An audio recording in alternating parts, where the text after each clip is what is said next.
Welcome to the SECED Talks podcast. I am Ziad Khalil, and I will be the host for this episode, which is part of the series First Steps in Civil Engineering Dynamics, where in each episode we interview a young professional or academic who shares her or his career journey and career advice and hopefully motivates the next generation of civil engineers. Please join us if you want to learn more about early career development.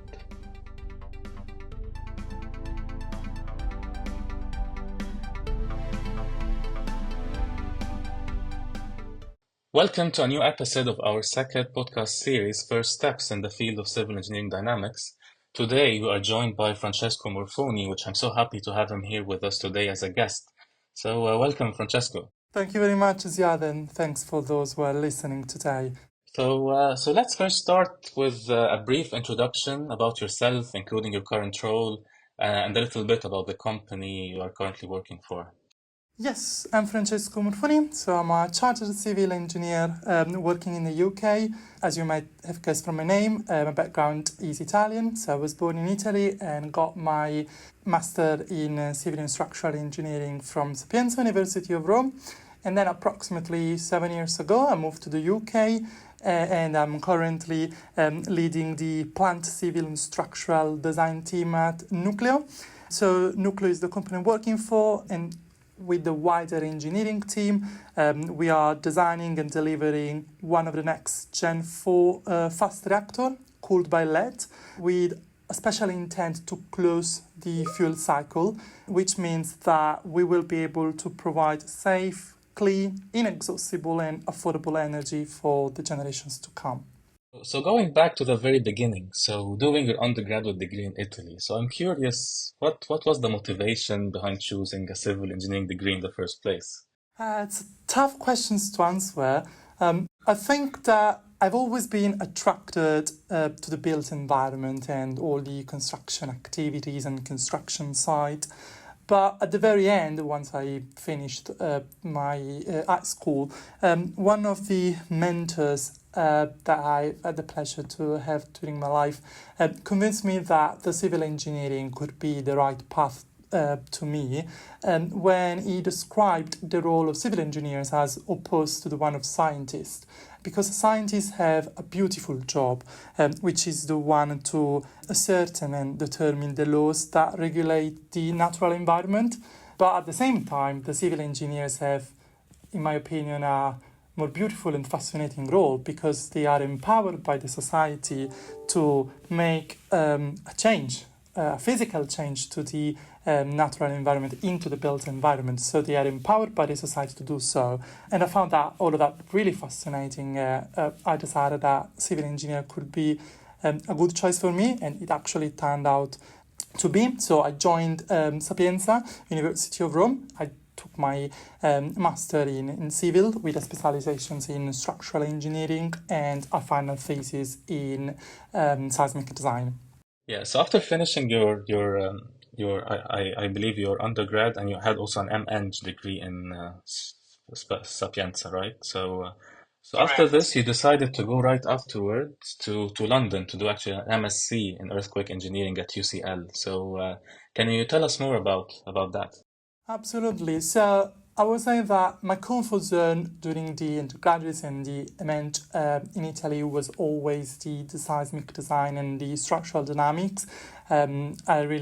I found it very close to my personal interest. But then, once I completed my MEng, I was very blessed because at the time the Italian embassy in London opened a scholarship for one person from Italy to join a very prestigious Master of Science, which is offered by the University College of London, which is a Master in Earthquake Engineering and Disaster Management.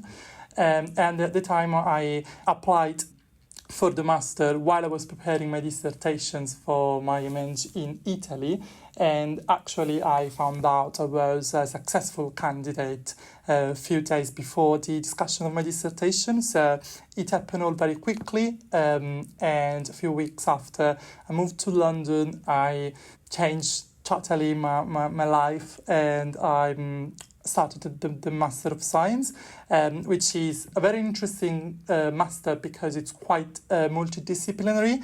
And of course, it helped me to expand my theoretical knowledge on the field of seismic engineering, in particular the focus on probabilistic seismic hazard assessment, the new design approaches, which are quite new, for example, the ones on performance-based or displacement-based seismic design, but also quite interesting, some aspect on how we can mitigate structural vulnerabilities. So not only focusing on the new builds, but also strengthening the existing structures, which is quite an important theme these days, so that we could effectively contribute towards a more seismically resilient built environment. I know that after you finished your MSc, you had quite a different plan. So you were thinking this you have decided already that you would do a PhD and stay at UCL. But then you have decided that wasn't the best option for you back then. So can you tell us more about this? Yeah, absolutely.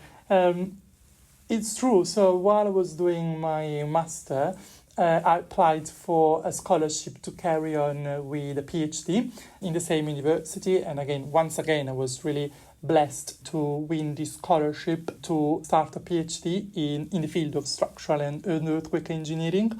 And it was a very interesting topic as I started to collaborate with some international research teams on how we could integrate different structural steelwork systems, in particular moment-resisting frames and buckling restraint braces, in the seismic design of new steel structures, so that we could take advantage of both technologies whilst mitigating the drawbacks of both.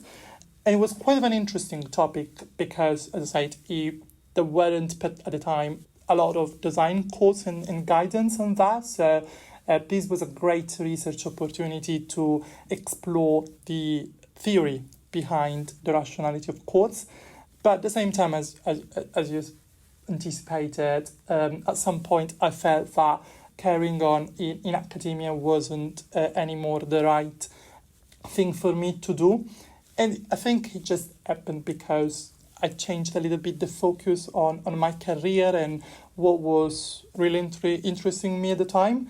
And I thought that at that moment, I would have found more interest in working in a design team, for example, in a consultancy, rather than carry on researching on new design topics.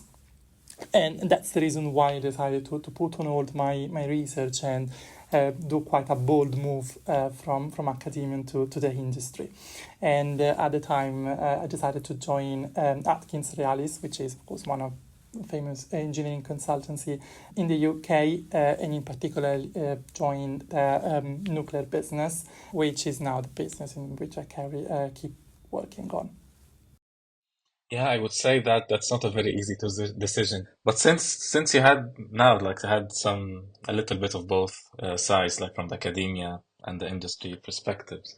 So what do you think like the main differences between the two from your own perspective? Like what did you like about either, or what didn't like? Can you tell us? I think it would be difficult for me to talk about differences because it's difficult for me to say that one could prevail on the other. On the contrary, and since I've left, for example, academia, I still believe that the two of them have been complementary for my career growth, and I really value all the years I've spent in academia and all the years I've been spending in the industry, because the two different systems have helped me in growing different skills. So, for example, if I take the work I'm doing now, that requires a lot of cross-disciplinary coordination and stay on top of multiple topics at the same time. So, being able, for example, to have a look at the wider picture, but at the same time also being able to focus on the very little technical details. And this is something that is pretty natural in the academic environment, because when you're doing research, sometimes you get lost in the technical details, but as a good researcher, you also need to be able to take a step back and look at the wider picture. So regardless of the research topic, for example, that you are carrying during your studies, a PhD or sometime in the academic sector helps you to develop that kind of wider skill of assessing, analytically assessing the environment that surrounds you, and you practice that kind of skills much faster in the academia rather than in the industry. And at the same time, staying in the industry, and especially in the nuclear sector, has helped me to work on very multidisciplinary topics, to work on major scale projects. So to grasp my thoughts on something that you don't build every day, so that the scale of the project is very different. So also the rate and the pace at which the project progresses is very different. So I would say that the two sectors have been really complementary to me, and I feel quite blessed and grateful to have had a chance to step my feet a little bit in both of them, and I've tried to gain the best from both, if that makes sense.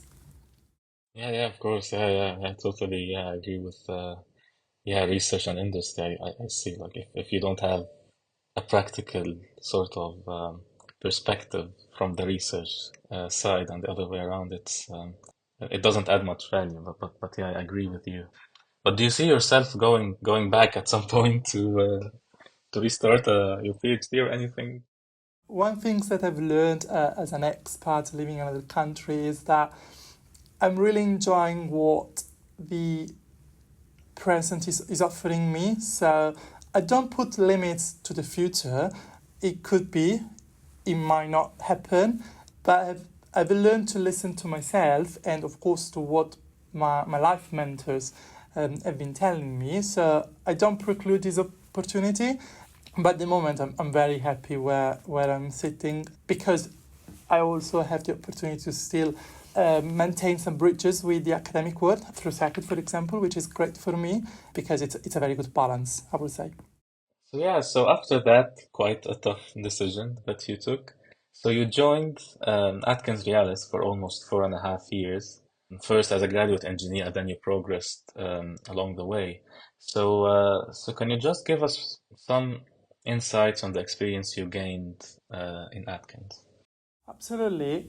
So since the first moves I've made in the company was in the nuclear and power business of Atkins Realis, and looking at it now after quite a few years, I think I've been extremely blessed and lucky, because as a graduate, I was really exposed to so many project opportunities which covered very different level of designs, because of course the design of a structures progresses as the maturity of the layout and the other systems progresses as well. So I was able to work on concept design and early feasibility projects up to the detailed design and even the construction phases, which was great because I was able to understand the difficult aspects of each stage of the project. And I believe that the first year of your career are kind of fundamental, because they lay down the foundations of your technical growth, but also of your management skills. So I was really blessed because I had great technical leaders in the project I've been working on, great mentor and supporters for the chartership route. And I can also say that I've made some very good friends that will stay over my life, which is great. I think in terms of technical projects and career opportunities I had, one of the reasons why I picked up the nuclear energy sector was that as a civil engineer with some passion on the structural dynamics and in the seismic, the design of nuclear structure is clearly was more appealing to me. Because the classified structures in a nuclear power plant needs to withstand very serious hazards, including, for example, also seismic. And that was, of course, the first real life opportunity for me to put into practice the knowledge that I had gained during my Meng and my Master of Science. Although, as I said, the scale of the project and the scale of a nuclear power plant, especially for major project, is different from the one that you can see during your academic degree, although the principles are pretty much similar. So I carried over at the start a series of concept and detail design for few structures on different power plants. And then I was able to move straight into a construction site, and in particular in the ones of Newcleo, where Atkins was supporting some clients. And it was great because my role on site was, I would say, something a little bit less technical, as I was a coordinator on site, managing the interfaces between the designer and the contractor. And that was a very interesting role because, first of all, I could see myself in a construction site, and where the design that we deliver was being turned into a reality, into real structures, but also coordinating a lot of disciplines and solving conflicts between different stakeholders. And that helped me a lot, for example, in demonstrating maturity for my route to chartership. Then I was also blessed enough to carry out some seismic assessment analysis, so assessment of existing nuclear power plant and some strengthening and remediation measures where we thought that some improvements were needed. And the overall concept, I think, of the seismic rehabilitation is of particular interest nowadays because we really know that in general, even outside of the nuclear world, our built environment is aging, and we need to take care of that to make sure that, of course, we don't compromise structural performance, but we also look after the environmental sustainability of these environment. So that was particularly interesting. And then as I progressed, of course, throughout the career, I was able to take responsibility for a design analysis team, so looking after other people. And one of my last design packages during my time in Atkins involved an analysis and design team that was responsible for the design of new seismic isolation systems, which are quite well-known technologies in the residential environments, but are less popular in nuclear power plants. So that was quite interesting, as of course there were many technical challenges, but also some more managerial ones in managing the expectation of the team and of the other disciplines. Very good, Francesco. I see quite a diverse experience. It's very impressive. But when you started out like as a graduate engineer, did you feel that there was like a skill gap between what you have learned during your master's and undergrad in general and what you have encountered in your job, especially at the first year? So I'm talking about like the challenges that can face the graduate engineer starting. I know you have the support from the company, but sometimes you just feel like there's a lot to learn, especially at the beginning. Yeah, I think the learning curve can be steep and it's clearly possible. One of the advice I would say is don't be afraid to ask for help because everyone has been a graduate in their career. So sometimes as a senior, as an expert, you give many things for granted. You don't think about them anymore. But when you are a graduate, for example, even some basic things like the planning of a project or, for example, in the nuclear world, the amount of acronyms that we use is given for granted, but maybe something that a graduate has never seen in their academic life. So don't be afraid to ask for help. I did it. And of course, at the time I had also a little bit of extra complexity because I wasn't particularly good in my English as well. So I had the language barrier. But one of the important things is ask for help and make sure that you get the right mentor. So the right mentor can also be someone outside your technical lead for a specific project because sharing the knowledge helps all time. So after you stayed, I said, like, as I mentioned, you stayed like for around 4.5 years at Atkins Realis. Then you are now with Newcleo, and I know that you have quite a special role there. So can you give us more about this? Yeah, absolutely. So, Newcleo is a developer, as I said, of a called fast reactor. So it's a small modular reactor which also aims to close the fuel cycle. So, in some way, I moved from one of the consultancy role to be effectively embedded into one of the classic client organizations for a consultancy. And my role, of course, I needed to adapt to this transition.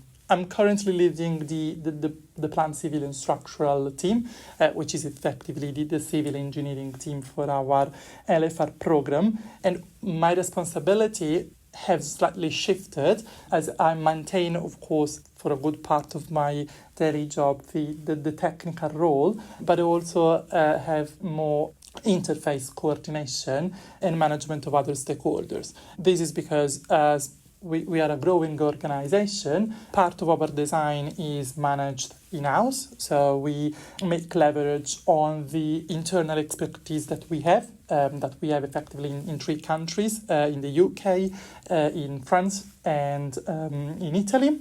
And for that in-house delivery, I'm responsible for setting up the work for our internal design team and reviewing the design. And in parallel, we also have larger design packages which we expect to be supported by our supply chain partners and contractor that help us in delivering these larger design packages. And as such, I am responsible for preparing the technical specification that the designer will need to meet when delivering the design for us. And of course, my team is responsible to act as intelligent customer, so we are responsible for the technical surveillance of all the design packages that we receive from the contractor. Another area which is quite important for my daily job is the pastoral care, because of course as all the newer and growing organization, the focus on the importance of fostering and taking care of the team is quite important. And personally, it's also more important to give a little back to the engineering community after all the supports that the mentors gave it to me. So I believe in this quite strongly, but this is effectively really embedded in the culture of Newcleo. We believe in the need to develop the new nuclear skills for the future. So part of my time can be dedicated in supporting the graduate scheme that we have in the company across the countries, following up with our internships in Italy, or supervisioning master thesis in France, in the UK. And of course, then there is the mentoring of my own civil engineering team. So making sure that I have the opportunity to travel in our design offices also in France, in Lyon, or in Italy, in Turin and in Genova, so that, sometimes the design review can be done face-to-face rather than virtually. And again, promoting the sharing of knowledge, which is really important if you want your juniors to feel empowered and contribute to the growth of the overall team. So yeah, I know that beside your full-time job, you are also a committee member. So you can tell us more about your role with SECED. I think that joining SECED last year in some ways has meant to come back home for me, because I first came in touch with SECED many years ago during my Master of Science with UCL, because as you may know, UCL has always been a key academic player for our society. And then when I moved to the nuclear industry and I was progressing towards my chartership, I was still supporting the Institution of Civil Engineers. I've been, for example, the chair of the Bristol Graduate Students and Apprentice Committee in the Southwest. And of course, that was that gave me effectively the natural opportunity to collaborate already with SECED, at the time with the SECED young members, as it was great as we planned a series of webinars and seminars to support our young professionals in their route towards chartership.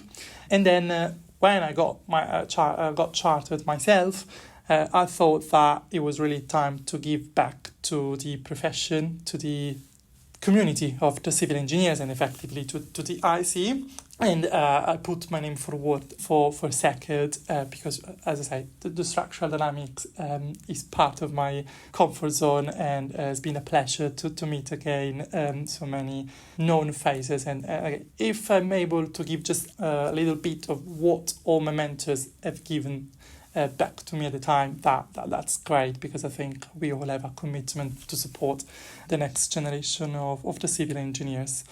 And in terms of my role in SECED, I guess it's contributing to the growth of the society, but especially given my previous experience and my personal career growth, my aspiration has always been to try and facilitate the liaison between the young members of SECED and the more senior committee member, and in particular, as I said, in bridging the gap between academia and industry, because I repeat it, I've seen both sectors, both worlds, and I strongly believe that the success of the civil industry is necessarily linked to the progress of our research programs. So academia and industry needs to walk along hand on hand. Very, very nice to hear actually what you're doing beside your full-time commitment. And yeah, I totally agree with you giving back to the profession. Not many people actually put the effort and time to do this. So it's really appreciated. It takes a bit of commitment, but I think it's worth it, because there is also a reward when people tell you that they managed to achieve something thanks to you. So I think it's really rewarding, and as I say, for me, was needed because of all the supports I was given by my mentors in the past. So finally, for our students and young engineers who are listening, can you share like some advice that they can benefit from your own experience? You have quite a diverse experience. It would be very valuable to share with us some insights and advice.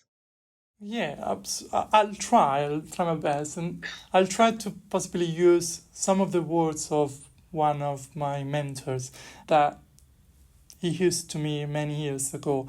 And the first one is that never be afraid to step up from the comfort zone. I know it can be daunting, it can be scaring, but it is effectively when things go wrong and difficult that you can learn the most. And even if things go wrong, there will always be a lessons to be learned. So don't be afraid of failure, because if you assess the failure correctly, there will always be something to learn from that.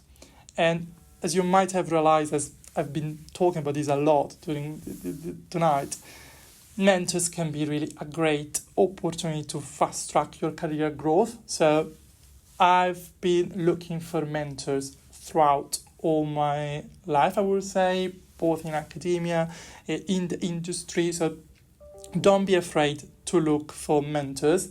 And if I could suggest, of course, some of your mentors will naturally be very close to your comfort zone, so potentially coming from similar background or similar research topics. Of course, that would be natural because there is some sort of natural bias. But try also to pick up someone that has a set of skills and competencies which are quite different from your very own, because I do believe that diversity is essential. And for example, in my personal life, I had a mentor that came from a very different technical background from mine, and in few instances I in some ways challenged their recommendations to me. But even if I challenged them, I then took them into consideration, I turned them into actions, and actually many months later I came back to them and say a big thank you, because what I thought was maybe not the most effective thing to do, it actually turned out to be the best one. So as I said, make sure that you get properly challenged. That's very important. I guess the last bit is about a reflection on how artificial intelligence is transforming the way civil engineers are working today. And I'm sure that things will change even more in the future. So, because some or many of the tasks that we are doing ourselves today will be done by, who knows, machine, robots in the future, I think it's very important, and I'm now coming back to the lessons learned from the academia, that you develop very strong first engineering principles and solid technical foundations, because that will be the extra added value in your CV, together with, of course, some very good interdisciplinary and coordination skills, because being able to manage different stakeholders is not something that you learn directly at school, but through real life cases and projects.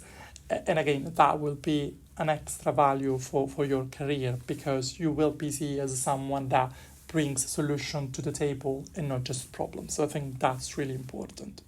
Thank you so much, Francesco, for everything you've shared with us today. It's really, really appreciated, and I'm sure whoever is listening would have benefited from what you shared and your invaluable insights. So again, thank you so much. Thanks to you, Ziad, and to those who have joined for listening. As I hope you found you useful, but it's been an absolute pleasure for me to be sitting today with you and maybe share some of the insights of my personal career.